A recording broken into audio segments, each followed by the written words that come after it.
Here's what's coming today on the Woodworking Network podcast. Woodworking to me is jazz. Like, I'm never going to master it. I'm only just going to always be chasing it.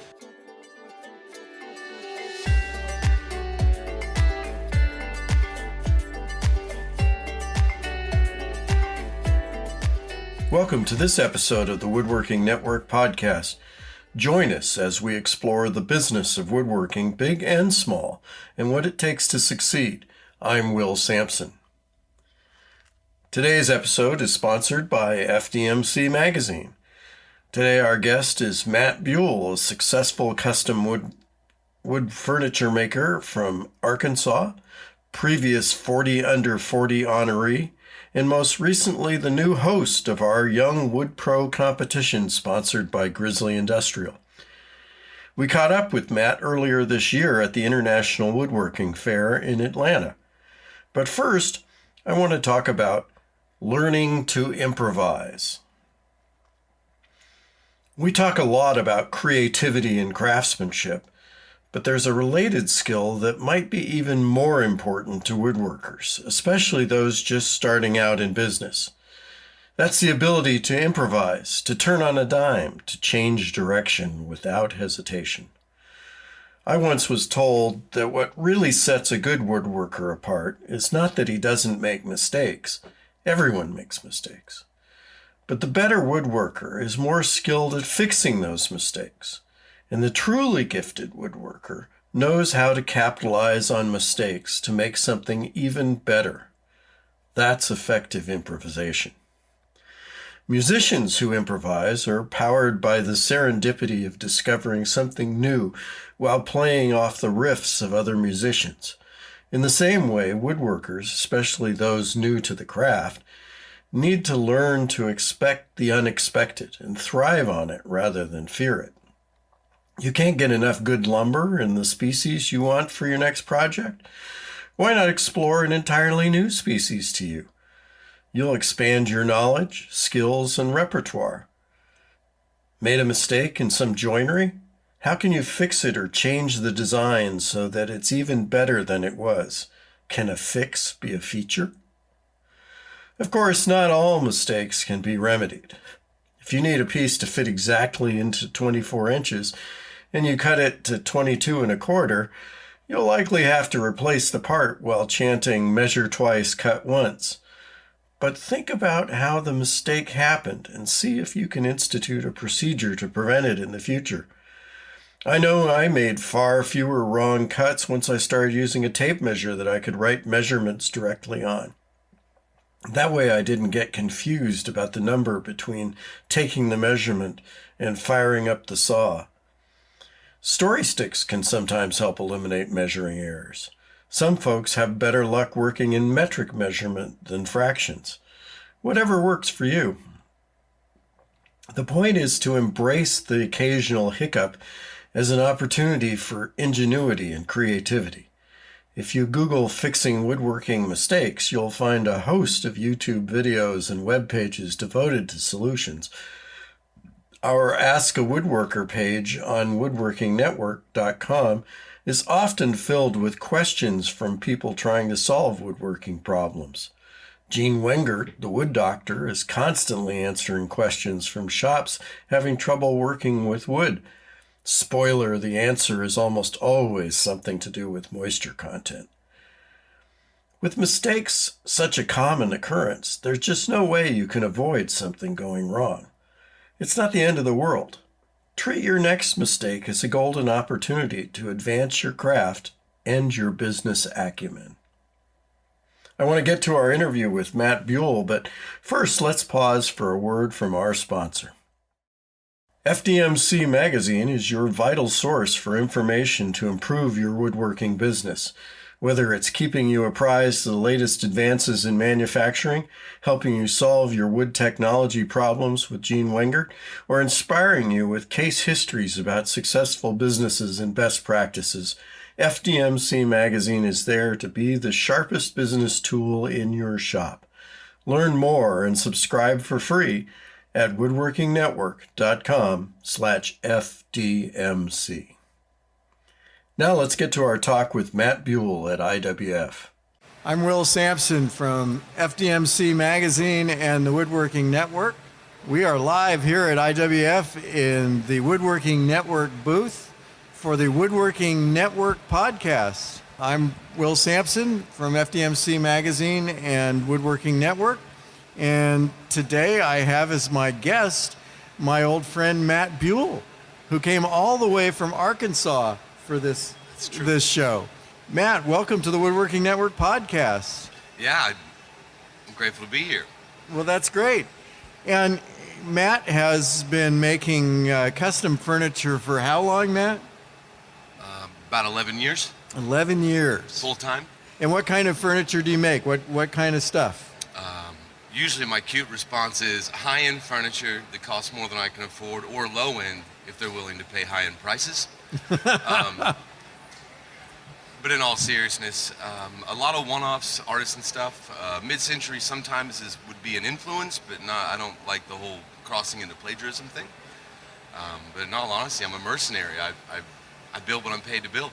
But as far as some standardized pieces that I've developed over the years, they would fall more into contemporary design standards.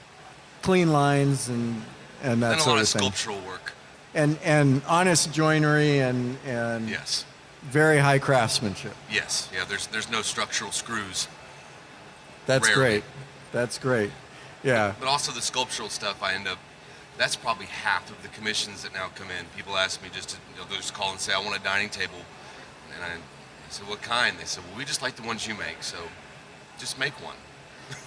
That's great. It's great to have a design repertoire that a customer base appreciates. I'm grateful to have it. It didn't happen overnight. No, I'm sure it didn't.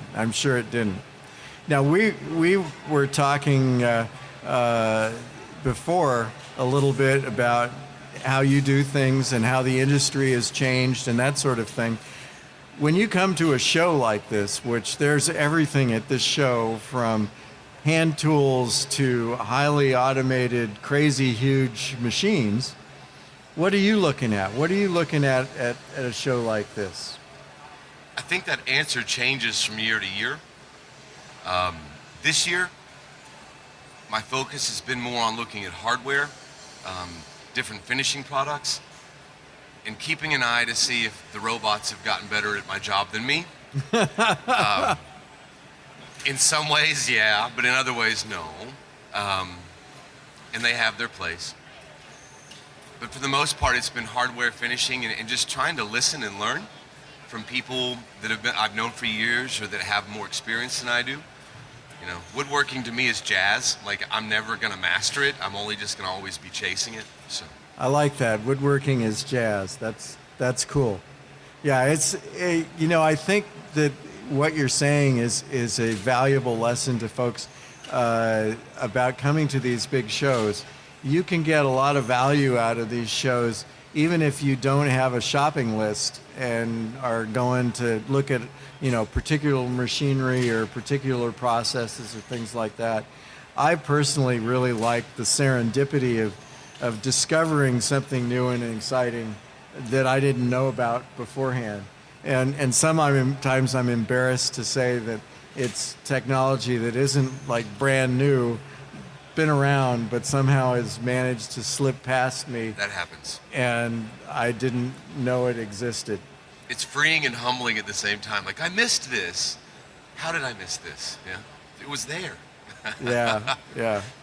Well, and I think some of those kinds of discoveries and some of the smaller items can have just as big an impact on your business as some of the big discoveries. Finding, just the other day we were talking about you using domino joinery in some of your stuff. When Festal came out with that kind of joinery, that changed the way a lot of people work. Sure. It allowed them, I can make chairs in a time frame that's profitable. There you go. And that's a big one because I love making chairs. It was funny when I was editor of Fine Woodworking almost 30 years ago.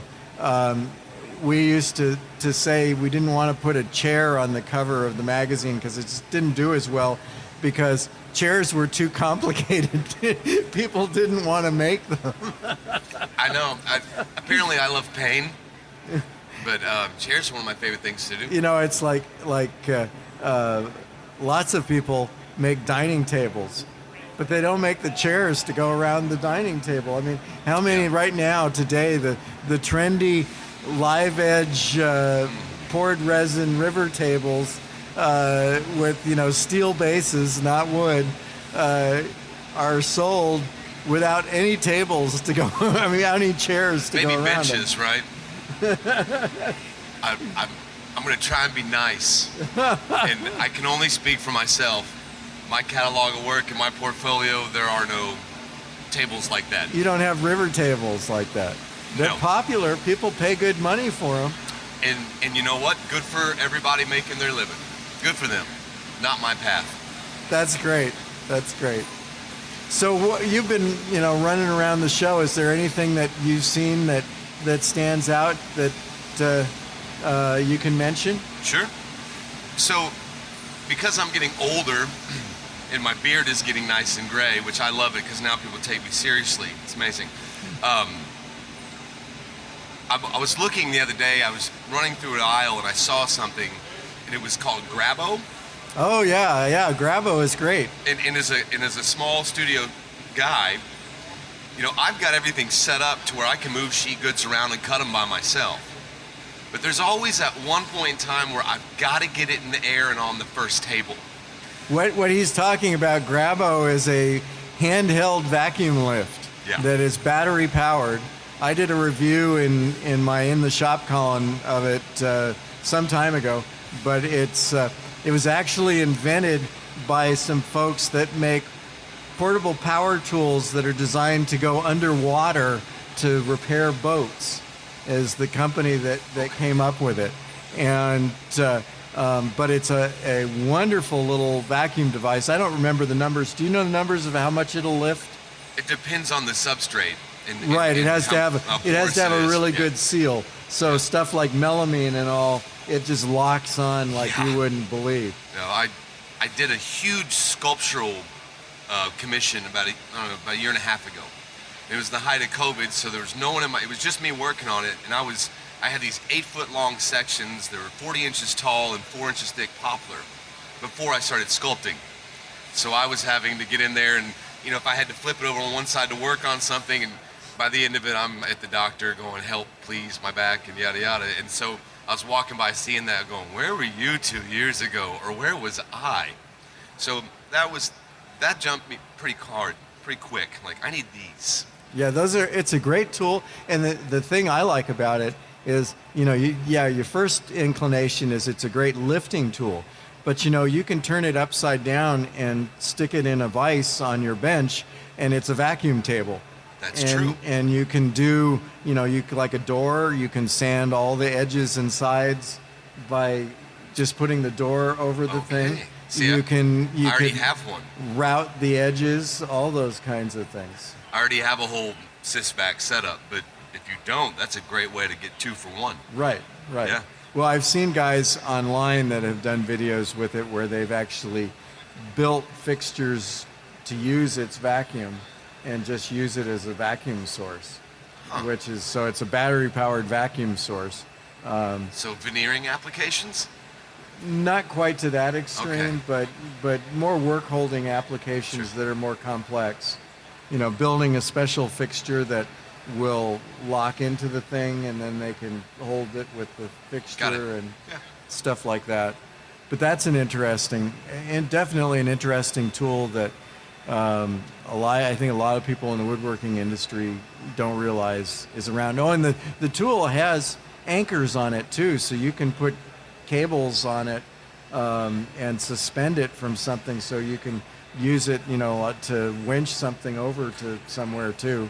You know, I'm sure if you've got a lot of heavy-duty industrial moving, like, you know, a whole bunk of big heavy MDF that you've got to move over to your CNC machine, a dedicated vacuum lift will do a better job. Sure. But for occasional use and also on job sites and moving things around, it could be very useful. To me, it falls in the category of easily overlooked and foolish to do so. I'm at a place, I have lots of nice tools and I have good machines. And it took me years in the profession to learn there's one tool that I can't come down here and replace. It's my body. Absolutely. And so a lot of times the good purchase or the good investment is in things that maybe aren't, look, I still get excited about tools and machines 11 years in. I was getting giddy over the sharpness of a router bit yesterday. I looked like a 12-year-old. But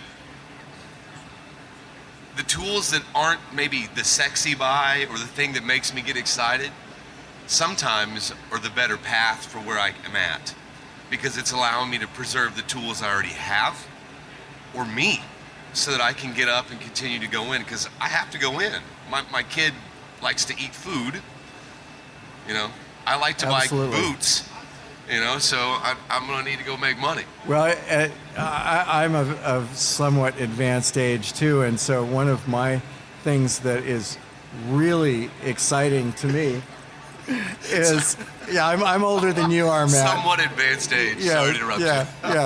Yeah. I get really giddy and excited about European-style work pants with built-in knee pad pockets. Oh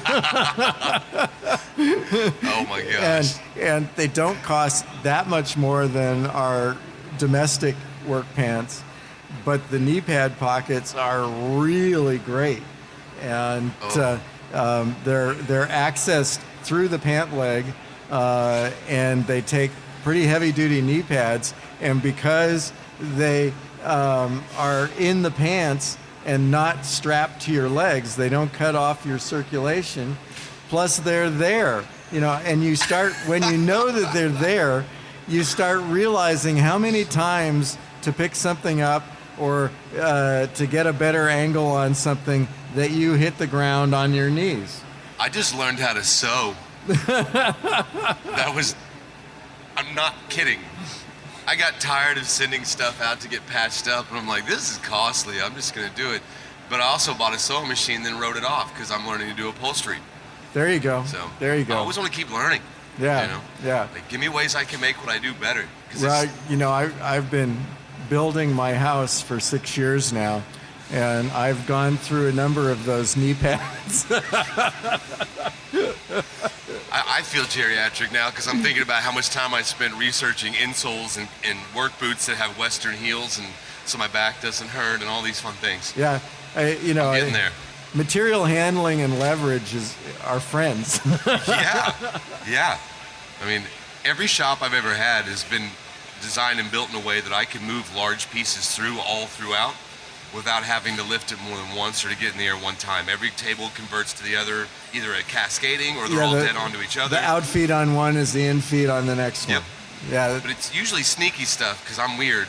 And even though now I have this huge studio where I work, I still sometimes am in the mentality of when I started, just kind of bootstrapping in whatever building I could get. So I have 3,700 square feet to myself to work in. That's dreamy. And I still get stuck sometimes. Back in that first place, it was like, a 20 by 20. Well, the problem, though, when you have an embarrassment of riches of space is wasting space. And, I don't waste it. And, so that you're walking too far from one operation to the next. I knew some guys, a four-person operation in West Virginia that were basically working out of the owner's garage. And the way they worked in the owner's garage was that every outfeed table of one machine was the infeed table of the next machine. All the machines were leveled exactly so that all the tables were the same height. And to assemble and stage cabinets, they had a box truck parked up at the loading dock at the end of the thing. And so all of the stuff went immediately out of the shop and onto the truck. And then they got some state financing, some business development financing, and got a new place that was, 7,000 square feet. And they had all this space, and they ruined it because they spread out all their machines. And they realized right away, oh, we've screwed up here because we had such an efficient operation, and now it's not. They were all excited. Oh, they did a lot of architectural millwork kinds of things where they really needed to stage stuff before to make sure everything was going to work before they shipped it to Baltimore or wherever it was that it was going to be installed. And so they ended up, even after they plumbed electrical and dust and stuff, they ended up replumbing things and moving them back so that they moved some of their machinery closer together, and then left a big open space that they could stage stuff in. Yeah, that's great. But the open space, was there when they needed it, and they didn't have to go running around all the time and wasting their steps. Yeah, I need some sandpaper. Oh, it's 50 feet away. Right. Yeah. Exactly. My approach is usually in my studio, everything's kind of convertible, even though I have the space. Like it can easily convert. Like I built an 8-foot by 8-foot like low assembly table, but it's connected with domino connectors, so they can break off into 2 8x4 staging areas where I can do low assemblies. Oh, great! And I'm not, leaning over and bending over, and I'm not bending up. Especially I'm doing, say, assembling 8 chairs.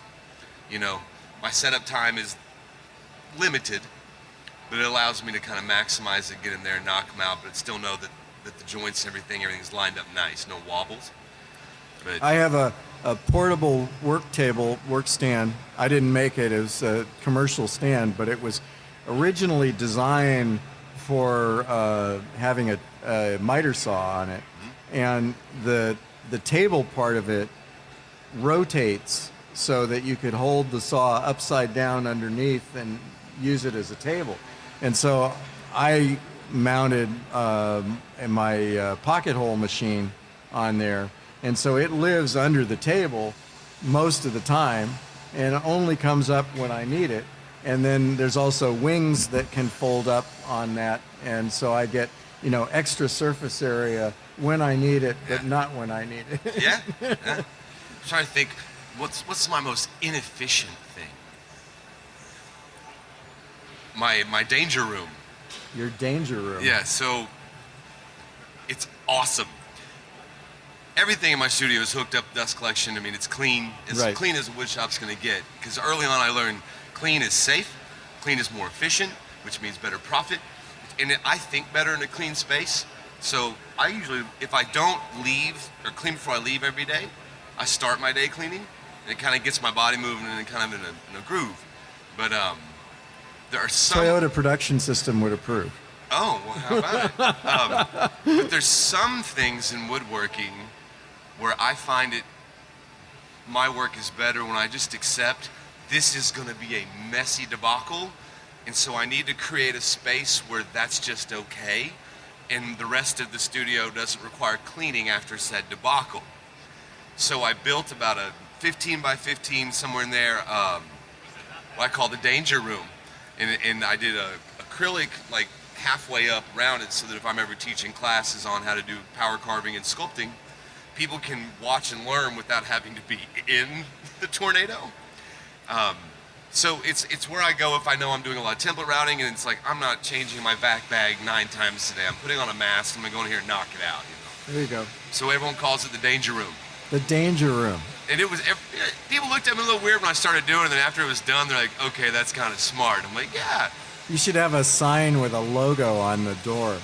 But first it had Visqueen, everyone called it the Dexter room, and I got in a lot of trouble for that one. That's funny. Well, that's a great idea. I think that that's one of the reasons I love this industry is everybody comes up with these creative solutions. What frustrates me though is when I go to shop after shop and everybody is reinventing the same wheel. And I wish that folks would get out of their shops and network more so they could share these kinds of ideas I mean, that's one of the reasons why a big show like this is a really great thing, because there's opportunities to network and meet other folks and learn how they do things and find out that maybe there's a better way that you can do something. That was the most valuable thing I ever learned in my first IWF, was sitting around with other people that do exactly what I do, that I'd never met, and we're all professionals, and everyone kind of talking, like bouncing ideas off each other, like I'm having problems with this line of work, or this style of joint, or this type of customer. I was going to say this kind of customer. Yeah, no, and that's part of it. I mean, look, if you're really a professional, there's a lot more that goes into this stuff than just, like, I wish my job only meant I get up and go in there and make cool stuff. I mean, some days, but there's a lot of work to get to the work. And the best thing I learned at that first IWF was sitting around with other guys, and it was like the first time I ever sat there and was like, this is like woodworking support group. But it was so nice to get out of my own fishbowl and Absolutely. and hear perspective of other people and learn. Yeah, I just did a talk about things that a lot of woodworking shops don't think about in trying to be successful business shops, and I've always said that most people get into this because they like to make stuff, but they don't know how to make money. And when you get in a networking situation, and networking's a powerful tool, you not only learn answers to those questions about how to improve your production, but you learn answers to the questions about the business and how to make that work. It's jazz. It's jazz. I love it. It is. It's a lot of dancing you have to do. And I think client relations is a big deal. Especially if you want them to come back and buy more. I did the math. 87% of my clients have returned for another piece. That's impressive. That's impressive. I like that. I checked the math 3 times because I didn't really believe it either. The only danger with that high of a percentage, though, is if 87%, almost 90% of your customers are the same customers over and over again, is to make sure that there's plenty of work in your pipeline to keep you busy. I know you're not having that problem right now, but fortunately, that could be for some people if you rely too much on the same customers over and over again, especially if one gets a wild hair that they no longer like your style or something. Well, the pool is larger than 5 to 10 clients. Right. But it took time. I mean, that's over 10 years in now. Mm-hmm. I think I've been fortunate that the same clients that have been repeat clients, they like to tell people how much they like it. It's just been put in front of new right people over and over again. I've been very lucky. That's it for today. We'll have more of our interview with Matt Buell in our next episode. If you are looking for more of our podcasts, you can find all of them at woodworkingnetwork.com/podcasts and in popular podcast channels. Be sure to subscribe so you don't miss a single episode. Thanks again to today's sponsor, FDMC Magazine and the Woodworking Network. If you have a comment or topic you'd like us to explore, contact me at will.sampson@woodworkingnetwork.com. Thanks for listening.